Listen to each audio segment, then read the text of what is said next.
Здравейте, приятели! Аз съм Рони. Днес ще ви прочита тази книжка. Тя се казва "Приказка за паи от мишки". Започвам. Имало едно време една писана на име Риби, която поканила на чай малко кученце, което се казвало Дукес. Заповядайте на чай, скъпа моя Дукес, и не закъснявайте. Написала в писмо Риби: ще има нещо много вкусно. Ще пека пай в моята дълбока тавичка с розови ръбчета. Никога не сте яли нещо толкова вкусно. Ще трябва да го изядете целия, а аз ще хапна кифлички, скъпа моя Дукес. Ще дойде с най-голямо удоволствие, точно 4:15, скъпа моя Риби, написала в отговор Дукес. Добавила: надявам се, че плънката не е от мишка. После си помислила, че това не е много вежливо. Задраскала плънката не е от мишка. Променила го на всичко ще бъде прекрасно и дала писмото на пощальона. Дукес е много мислила за пая на Риби, предпочитала писмото на отново и отново. Страшно се боя, че това ще бъде мишка, говорила се сама на себе си Дукес. Изобщо не мога да ям пай от мишка и трябва да, иначе ще бъде много невъзпитан. Моят пай трябва да бъде с телешко и шунка, дълбока тавичка с розови ръбчета. Така пише Риби. Имам съвет същата форма като нейната и двете са купени в магазин на Табита Туйчит. Дукес е влязла в килера, свалила от рафта един полуготов пай, който трябва само да се изпече и го загледал. Този пай само трябва да се сложи във фурната. Рекла си Дукес: какво прекрасна коричка има. Сложих в него мъничка формичка за кекс, за да не спадне коричката. Извилица направих дупчица в средата, за да излиза парата. О, колко жалко, че не мога да изям собствения пай вместо този, направен с плънка от мишка. Дукес се оглеждала пая си и предпочитала писмото на Риби отново и отново. Ще пека пай в моята дълбока тавичка с розови ръбчета. И ще трябва да го изяде цели. Аз ще ям кифлички. Значи Риби даже не мисли да продава своя пай. Говорила си Дукеса. Сигурно тя ще излезе да купи кифлички.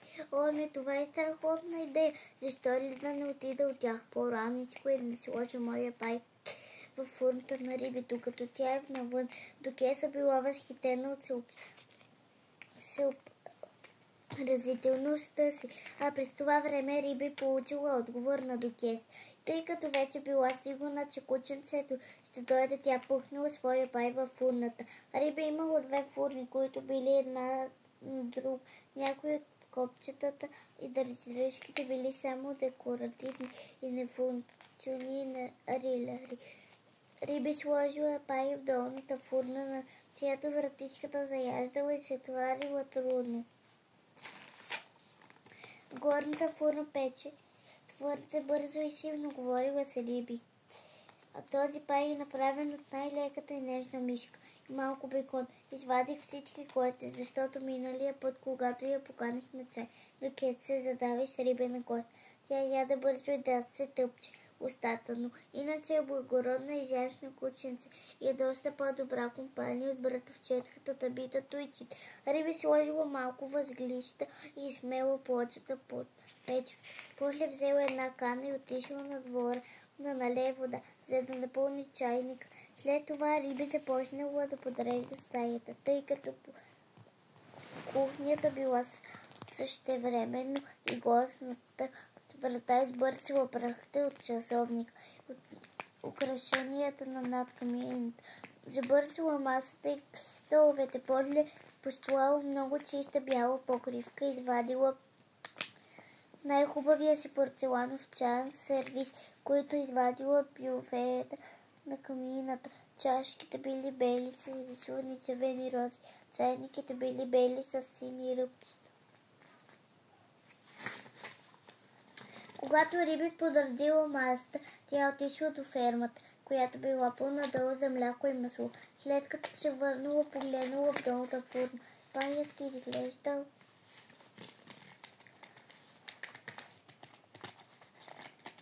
Паят изглеждал много апетитно.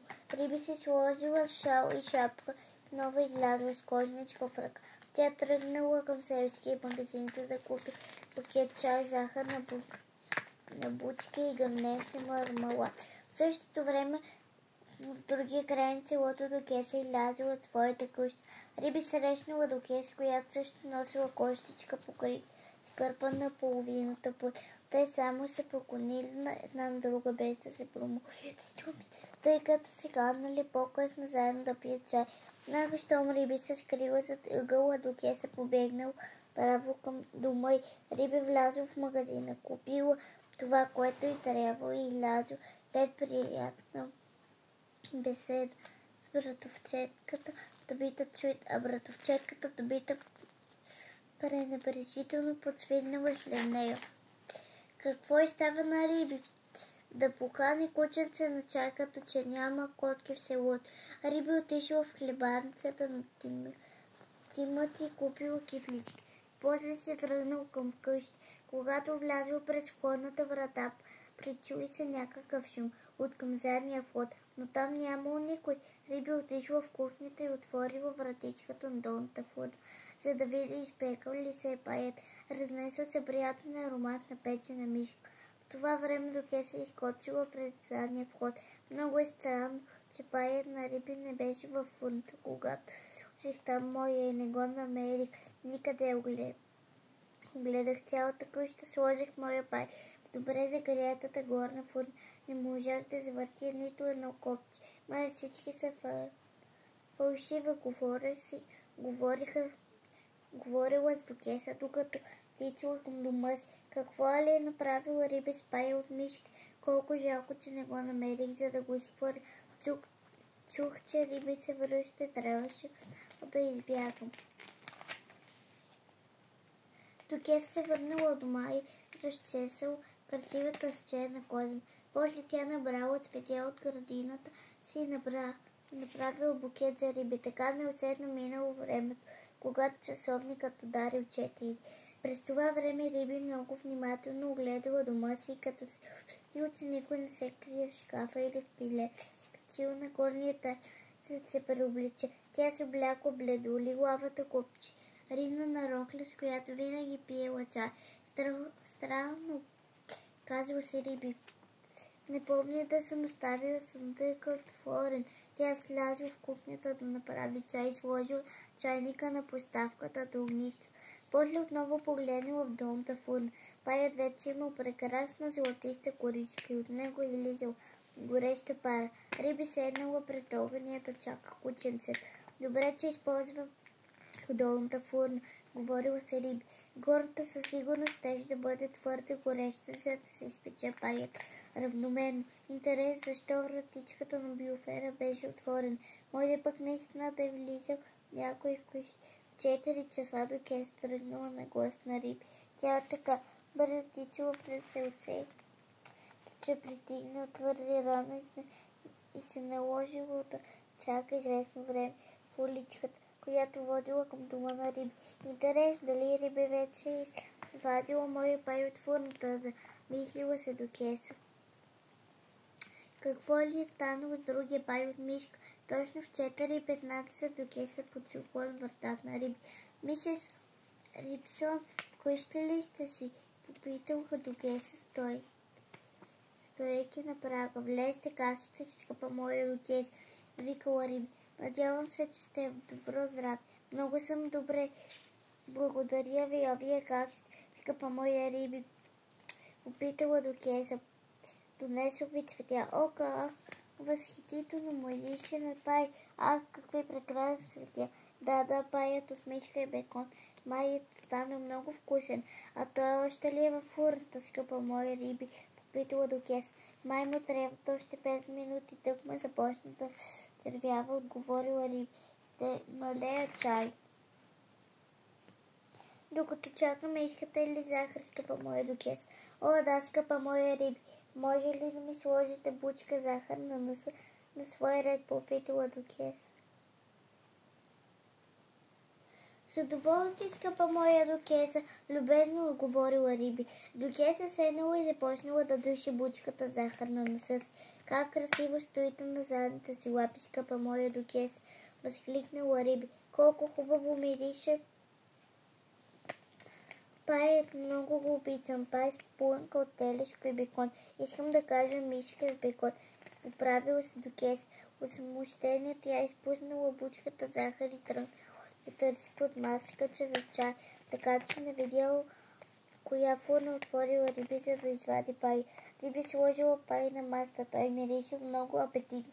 До кеса излязла изпод маста, дъвчайки захар и седна на стол.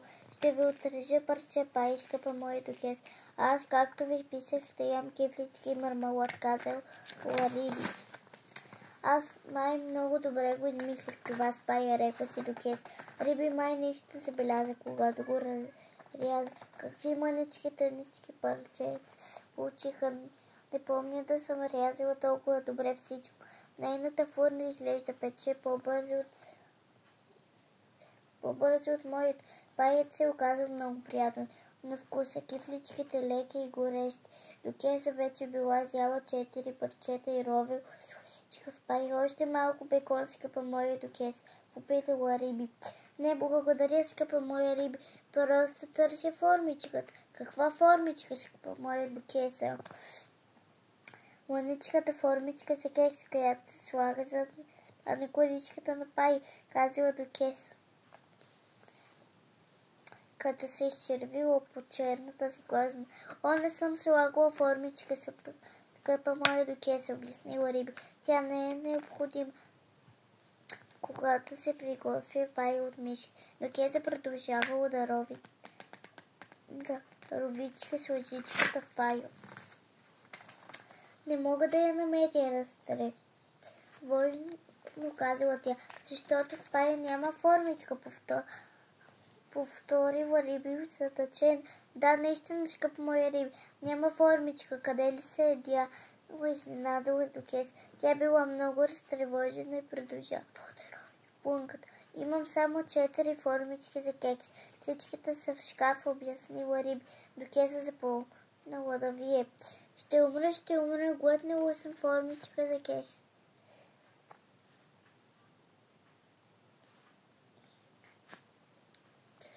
Ще умра, глътнаха съм формичка за кекс. О, скъпа моя Риби, чувствам се много зле. Прилушавам. Това е невъзможно, скъпа моя докес. В Пая няма малка формичка за кекс. Докес е станала и заплакала, като цялото треперило. О, чувствам се толкова ужасно, скъпа моя Риби. Глътнала съм формичка за кекс. В Пая нямаше формичка, строго повторила Риби. Имаше, скъпа моя Риби, и съм сигурна, че съм я глътнала. Позволете да ви подложа възглавничка, скъпа моя докеса. Къде я усещате? Очувствам се навсякъде, скъпа моя Риби. Глътнала съм метнала формичка с зъбени краища. Да изтичам ли за доктора? О, да, доведете доктор, ме готи, скъпа моя Риби. Той е гарван, непременно ще разбере. Риби настанил докеса в креслото пред камината и забързила към селцето. Намерила доктора в куванчицата. Той е бил заед с прибиране ръчи, пирони в шишенца с мастил. Риби виснил, че нейната гостинка е глътнала формичка за кекс. Ама че глупост, ха-ха-ха, изкрачил той и тръгнал след нея. Доктор Меготи подскача толкова бързо, че Риби трябвало да тича. Това много бил научи. Цялото село видяло, че Риби води доктор. Като Риби търсила доктора, станало нещо много любопитно. С докеса, която е станала да седи пред камината, е се чувствала много. Аз как можех да я глътна такова голямо нещо, като метална формичка за кекс. Тя станала, приближила се до масата и отново започнала да рови в Пай. Не, няма никаква формичка, но аз нали я сложих тук и никой не я е ял. Пай, освен мен, значи съм я глътнала. Докеса отново седнала и мрачно загледала решетката на камината. Пламъците прашели и танцували, хвърляли хиляди искрици. Докеса пак станала, отворила вратичката на горната, лъхнал я силен аромат на телешко и шунка. Там лежал прекрасен Пай с златиста коричка. Пред дупчицата в средата на коричката надничало мъничка метална формичка за кекс. Докес ахнало. Значи съм яла от пай от мишка. Не е чудно, че ми е толкова лошо. Но сигурно ще да се чувствам още по-добре. Обях глътнало формичката. Кекс, колко неприятно се получи. Говорила с Докес. Как ще обяснява това на Риби? Май е най-добре да изнеса моя пай в задния. Говори нищо да не казвам на това, за това, когато тръгна да се прибирам вкъщи. Ще се обиколя и ще си го взема. И тя хвалила своя пай през задната врата. Седнала отново до огъня и затворила очи. Когато Риби пристигнала с доктора Докес е разтъркала очиката, че тук ще се е събудил. Чувствам се много по-добре, казва Докес, като направо подскочила от креслото.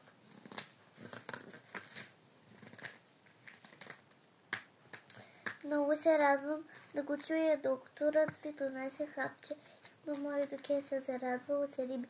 Мисля, че ще се почувствам съвсем добре, ако докторът само ми премери пулс, казва Докес, отстъпвайки от гарва, на който стискал нещо в колена си. Това е само една хлебно хапче. По-добре го изпийте с малко мляко, скъпа мой Докес. Ласкаво казала Риби. Преструва се, засмял си докторът, когато Докес се закашлял. Не говорете така, казала Риби, ядосан. Ето, вземете хляб с конфитюри и излезте на двора. Ама, че преструва на тържествуващо, крещял докторът, излизайки през задната врата. Чувствам се много по-добре, скъпа моя Риби, казала Докес. Не мислите ли, че по-добре да се отиде от дома, докато още не се е стъмнил? Май така ще бъде най-разумно, скъпа моя Докес. Ще ви дам хубав топъл шал, ще ви изпратя. Няма да ви безпокои нищо на света. Чувствам се много по-добре. Добре, скъпа моя Докес, ще ви позвъня утре след закуска да ви питам как сте наспали. Риби и Докеса нещо се сбогували и Докеса поела към дома си. На половината път нагоре по уличката тя се спрела, погледнала назад. Риби се била влязла и била затвори във вратата. Докес се промъкнала през оградата, заобиколила къщичката на рибизънци. В долна покрива на колчината седели доктор Меготи и три гаргите, кълвели коричката на пая пил соса от тавана. Преструвано предвика той, когато занамъни черен нос на Докес. Докес се изтичала от дома, като се почувства много глупаво. Когато Риби излязла с кофа за вода, за да измие съдове, тя видяла, че на двора има счупени парчета от бялата вичка с розовите. Формичката си кекс лежала на барак задната врата, където доктор Меготи грижливо би оставил. Ама че работа, виждате, някой нещо подобно гледала Риби с изумление. Значи наистина е имало формичка, но всички мои формички за кекса в кухненския шкаф. Направо не мога да повярвам. В следващия път, когато реша да каня гостите, извикам братовчетката Таби да тъчите. Хареса ли ви приказката, приятели? Искате ли пак да ви прочита още една? Чао! Другия път!